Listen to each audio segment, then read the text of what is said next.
नाशिक जिल्ह्यातील नांदगाव तालुक्यातील बोलठाण येथील लक्ष्मीबाई एकनाथ गायकवाड यांनी मागील 6 दिवसांपासून आमरण उपोषणाला सुरुवात केली आहे। विभागीय आयुक्त कार्यालय नाशिक रोड येथे त्या दिनांक 14 ऑगस्ट 2025 पासून उपोषणास बसले आहेत। उपोषणाचा आज 6वा दिवस असून लक्ष्मीबाई गायकवाड यांची प्रकृती पूर्णपणे खालावलेली दिसत आहे। मात्र प्रशासनाकडून अद्याप कोणत्याही प्रकारची दखल घेण्यात आलेली नाही। लक्ष्मीबाई गायकवाड यांची एकच मागणी आहे, मौजे बोलठाण तालुका नांदगाव जिल्हा नाशिक येथील गट नंबर 310 क्षेत्र 1 हेक्टर 15 आर या शेत जमिनीची मोजणी करून हद्द कायम करण्यात यावी आणि ती जमीन त्यांना मिळावी। ही मागणी रास्त असल्याचे सांगत त्या गेल्या 6 दिवसांपासून उपोषणावर ठाम आहेत। तथापि प्रशासनाची उदासीनता स्थानिक नागरिकांमध्ये संताप व्यक्त करत आहेत। आवाज जनतेचा न्यूज साठी प्रतिनिधी शेख शफीक मनियार। मी लक्ष्मीबाई गायकवाड राहणार नाशिक। बोलठाण गावातील गट नंबर 310 1 हेक्टर 15 आर माझ्या स्वतःच्या नावी असून स्वतःचा सातबारा आहे आणि समोरचे गुंडे प्रकृतीचे लोक माझा बळजबरी म्हणत्या तर तुझी गट चुकला, तुझा चतुर्सीमा चुकली। माझी जर चतुर्सीमा कधी चुकेल असेल तर शिटी सर्व्याप्रमाणे माझ्या चतुर्सीमा बरोबर आहे, पण माझ्या जर चुकलेल्या आहे खरेदी खताच्या चतुर्सीमा तर तुझ्या खरेदी खताच्या चतुर्सीमा कुठल्या गटाच्या आहे पहिले तू शोध, पहिले तुझी खरेदी खत क्लिअर कर आणि नंतर मला बोल।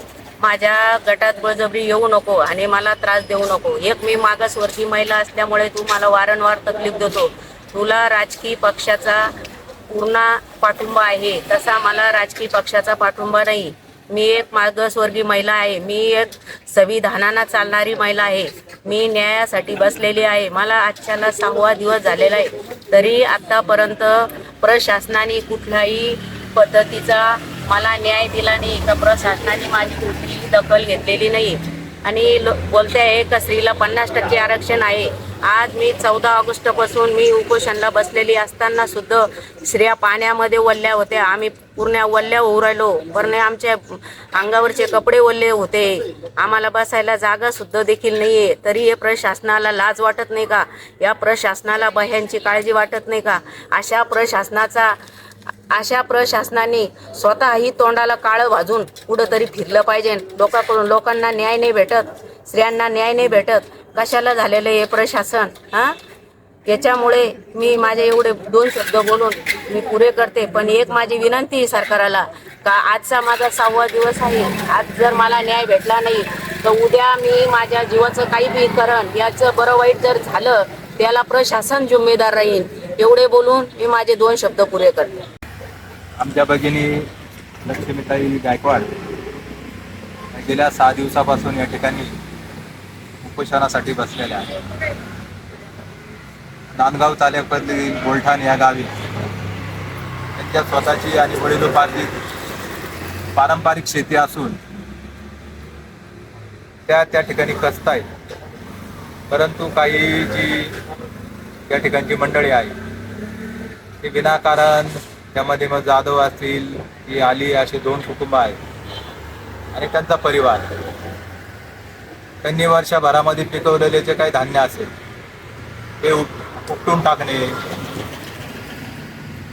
शेतातील बांध कोरणे, असे अनेक प्रकारचे सातत्याने या ठिकाणी करत असतात।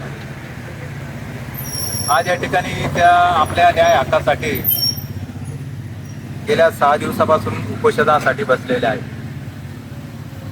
मी या ठिकाणी खरोखर तसं बघितलं तर सम्राट या वृत्तपत्राचे आभार मानेल की त्यांनी या ताईंच्या उपोषणाची दखल घेतली आणि त्यांच्या अन्यायाला वाचा फोडण्यासाठी संपूर्ण महाराष्ट्रामध्ये ही बातमी प्रसारित झाली आणि त्यामुळेच मला आज कळलं की ताई या ठिकाणी उपोषणाला बसल्या आहेत। एक रिपब्लिकन पक्षाचा कार्यकर्ता, एक चळवळीतला कार्यकर्ता आमच्या भगिनी या ठिकाणी उपोषणाला बसलाय आणि त्यांना न्याय भेटत नाही।